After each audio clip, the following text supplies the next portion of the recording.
More than 1,400 flights across the United States already cancelled today, and despite signs the shutdown could soon end, the Federal Aviation Authority is set to increase cuts to 6% of flights at 40 major airports. If the shutdown doesn't end by Friday, that number goes up to 10%. All this as air traffic controllers are missing a second paycheck this week. CNN's Gloria Pazmino is at Newark Liberty International Airport in New Jersey. Great to have you with us, Gloria. What are you seeing on the ground?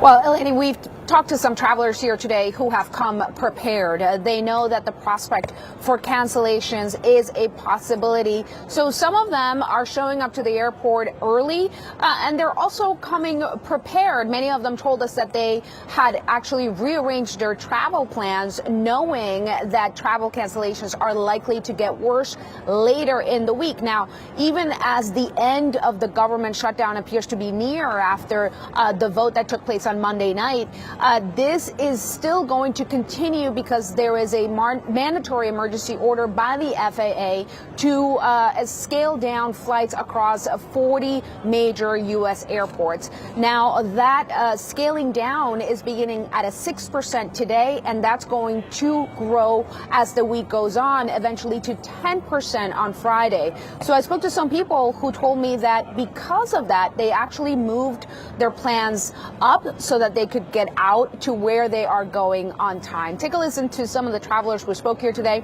Many of them pretty patient, considering that some of their plans had to change last minute. Any sort of issues so far with your flight? So far, no, today, but I understand that tomorrow there's going to be another bunch that gets notified for the next couple of days. So our return flight is up for grabs. I have no idea. They let us move it to an earlier flight. So we feel like so far everything's saying it's on time. We're hopeful. Some of the passengers we spoke to here today also said that the airlines have been pretty good about notifying people ahead of time so that they're not showing up to the airport, not knowing whether or not their flight is going to take off. And what we're seeing here is that is helping things move along, right? There are not very long lines here. Security is moving well. So we're not seeing sort of a chaotic scene here at the airport because people are in communication with their airlines. As far as the cancellation picture across the country right now, there's more than 1,100 cancellations so far, more than 500 delays. And here at Newark Airport in New Jersey, which is, of course, a major travel hub, there are 62 cancellations as of this hour. And one last point, Eleni, that I thought was significant and interesting is that many of the international travelers that we spoke to here today told us they've had no issues. We know that some of the airlines are prioritizing international travel and trying to cancel the flights that are smaller, going to regional airports, so that those major routes are not disrupted. A major breakthrough in the Senate as the chamber approved a funding bill that could end what is now the longest government shutdown in history. It now heads to the House and must be approved there before it lands on President Donald Trump's desk for a signature. Here's what's in the deal. It's a stopgap measure to fund the government through January 30th. SNAP benefits will be paid through fiscal year 2026. Federal workers fired during the shutdown will be reinstated, and no more mass firings will take place through January.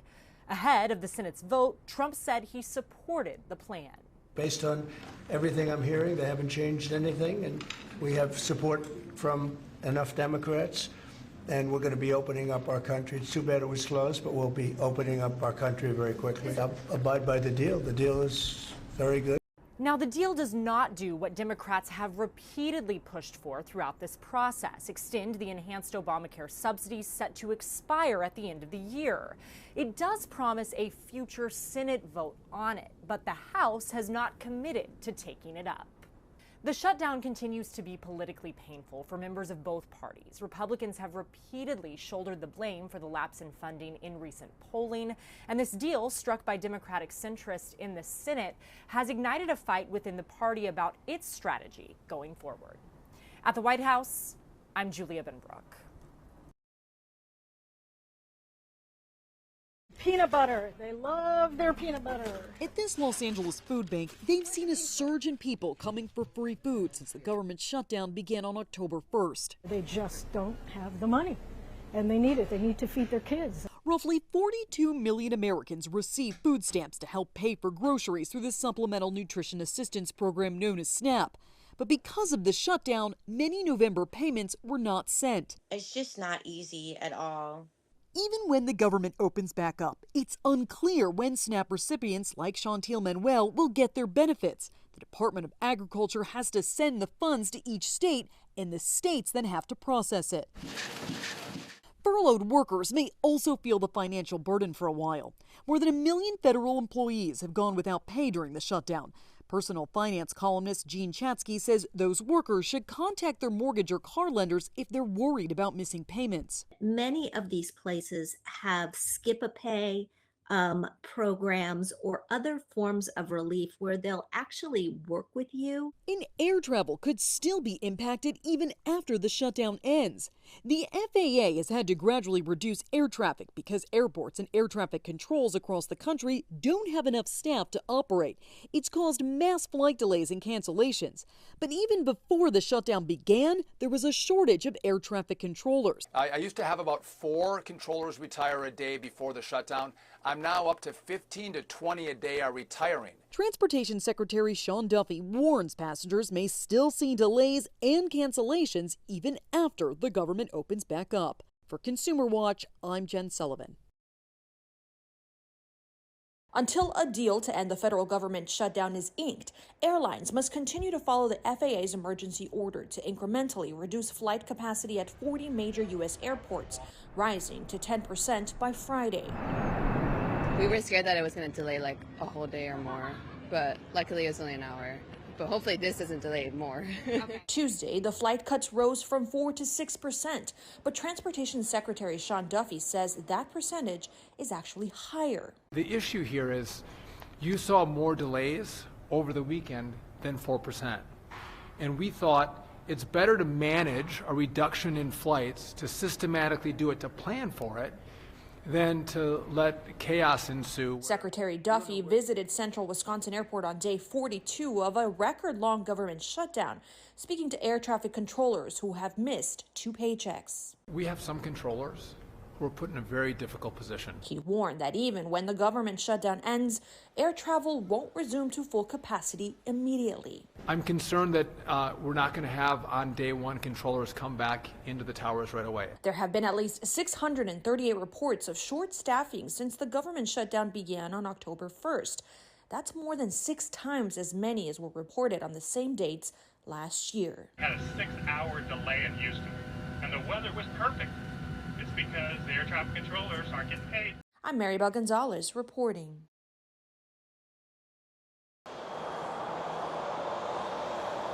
At SMF on Monday, passenger Ellen Davis was still thinking about her flight out when she got back. We left Thursday to fly to for a wedding in Virginia. So from Sacramento out at 5:20 in the morning to Las Vegas. That was smooth, flawless. We got there. We were about to take off, and they stopped it and said, folks, we have to go back. It'll either be 10 minutes or 2.5 hours. So it ended up being 2.5 hours. So we got it to Reagan National 2.5 hours late. Flight delays and cancellations are happening at airports across the U.S. as the government remains shut down. I was a little nervous, honestly, yeah. The FAA has reduced the number of flights in the air in an effort to ease the burden on air traffic controllers. More cancellations are expected in the coming days. Started out in Nashville, boarded my plane on time. There was like a 15-minute delay, but not anything unusual. Landed in Kansas City, was there for a little layover. Got on my plane to here, and here I am. While SMF is not one of the airports feeling the brunt of the impact of the shutdown, officials are still encouraging travelers to give themselves some extra time. And for flyers like Davis, she says it seems people are doing so and taking any travel challenges that may arise in stride. I think people are in good spirits. It's almost like what choice do you have? You have to just deal with it. The point is to get there safe and get home safe, and that's what happened.